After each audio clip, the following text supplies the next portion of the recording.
탄수화물은 연료이며 구조물질입니다.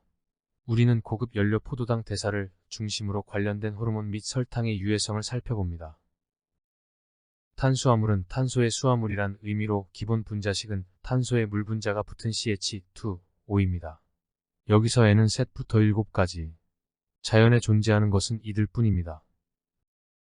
가장 자주 언급되는 것은 탄소 6개짜리 육탄당인 포도당 글루코스입니다. 우리 몸에서 포도당은 육각형 모양을 이룹니다. 선형보다 입체적으로 안정되어 있으며 훨씬 많이 존재합니다. 5탄당 라이보스입니다. RNA 구성 성분으로 오각형 모양을 이룹니다.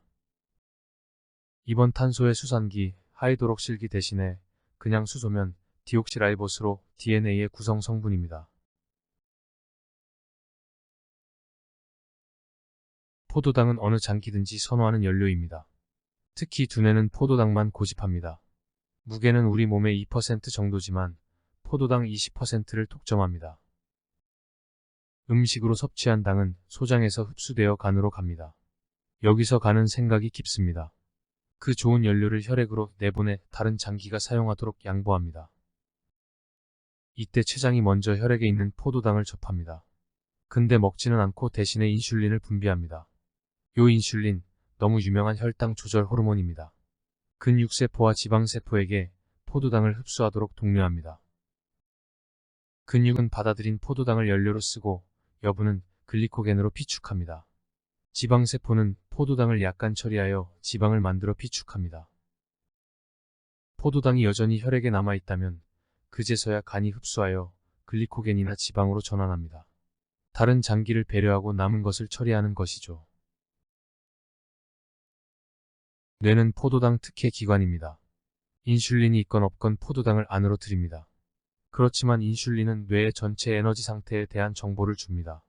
적당한 수준의 인슐린은 명료한 정신 상태를 유지하는 데 중요합니다.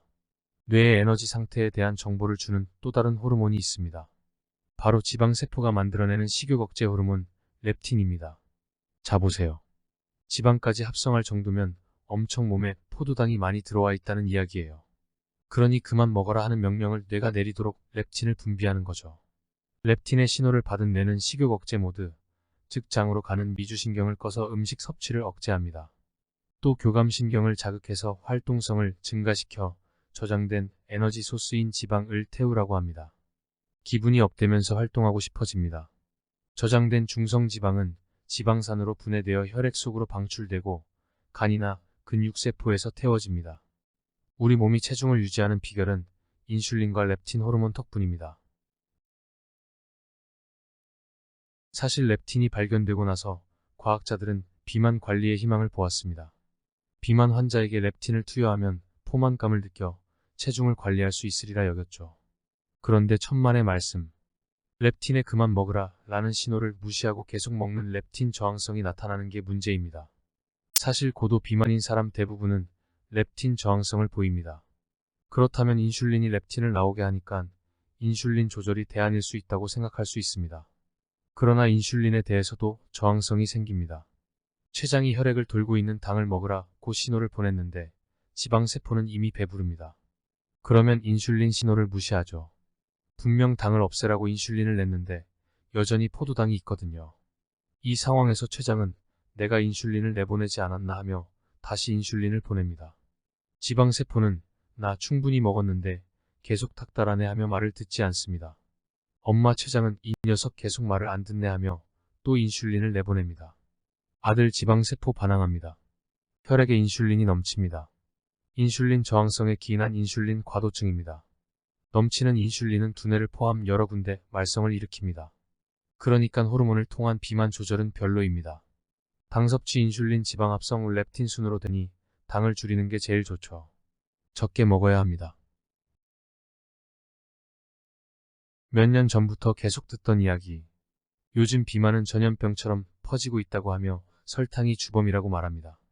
포도당은 같은 당이라도 최고급 연료입니다. 설탕은 나쁜 당이라는 오명을 쓰고 있습니다. 과연 그러한가? 그렇습니다. 본질적으로 포도당과 대사가 다릅니다. 설탕은 이당류로 설탕분해 효소 슈크레이즈에 의해 포도당 글루코스와 과당 프락토스로 분해됩니다. 요 과당 프락토스가 문제입니다. 포도당은 연료로 쓰이거나 간과 근육에서 글리코겐으로 저장되는 반면 과당은 포도당과 함께 있는 경우 많은 부분 내장 지방으로 대사됩니다. 설탕 대사에는 다음과 같은 특징이 있습니다. 첫째, 과당은 전용 수송체인 글루트파이브를 통하여 소장의 흡수, 즉 다른 당이 있더라도 무조건 장에서 흡수됩니다. 둘째, 소장에서 혈액으로 빠져나와 간으로 갈 때 다른 어떤 당보다 경쟁 우위를 가집니다. 셋째, 과당은 대부분 간에서만 대사됩니다. 근육이나 지방세포는 과당을 첩할 기회가 거의 없습니다. 간이 포도당에 대한 태도와 달리 과당에 대해서는 양보하지 않기 때문입니다. 과당은 췌장의 인슐린 분비를 촉진하지 않고 지방세포의 렙틴 생성을 유도하지 않습니다. 그러니 음식을 더 먹고 싶다는 욕구가 줄지 않습니다. 과당은 인슐린 도움이 없어도 세포 내로 운반될 수 있습니다. 따라서 과량 섭취 시 인슐린 저항성을 유발하고 혈중 중성지방을 증가시켜 혈압을 높입니다. 과당은 공복이 아니면 연료로 쓰이지 않습니다. 설탕은 포도당과 과당을 동시에 공급. 그러니 설탕의 과당 성분은 무조건 지방간으로 전환됩니다. 설탕은 비만, 고혈압, 지방간을 유도하니 독이라 할 수밖에 없지요. 글리코겐은 포도당 다량체로 가지가 많이 쳐져 있습니다. 간은 인슐린이 분비되고 있으면 포도당을 글리코겐 합성에 사용합니다. 혈당이 떨어져 인슐린 분비가 중단되면 간은 글리코겐을 분해하여 포도당을 만들고 이를 혈액으로 내보냅니다. 역시 다른 장기를 배려하는 거죠. 한편 근육은 간과 비슷하게 글리코겐을 합성하고 분해하는데 생성된 포도당을 나누지 않고 자체 소비합니다. 여기서 흥미로운 부분은 글리코겐은 공 모양으로 간과 근육에 저장되어 있기 때문에 에너지 요구에 따라 많은 수의 포도당을 신속하게 공급할 수 있다는 점입니다. 글라이코제닌이라는 단백질 두 개를 중심액으로 두고 포도당이 가지치기 하면서 뻗어 있습니다. 3만 개 정도의 포도당이 뭉쳐 있는데 호르몬 요구에 따라 각 가지 끝에 있는 포도당부터 잘려나갑니다. 신속한 에너지 대사 요구를 반영하는 이러한 구조적 적응 놀랍습니다.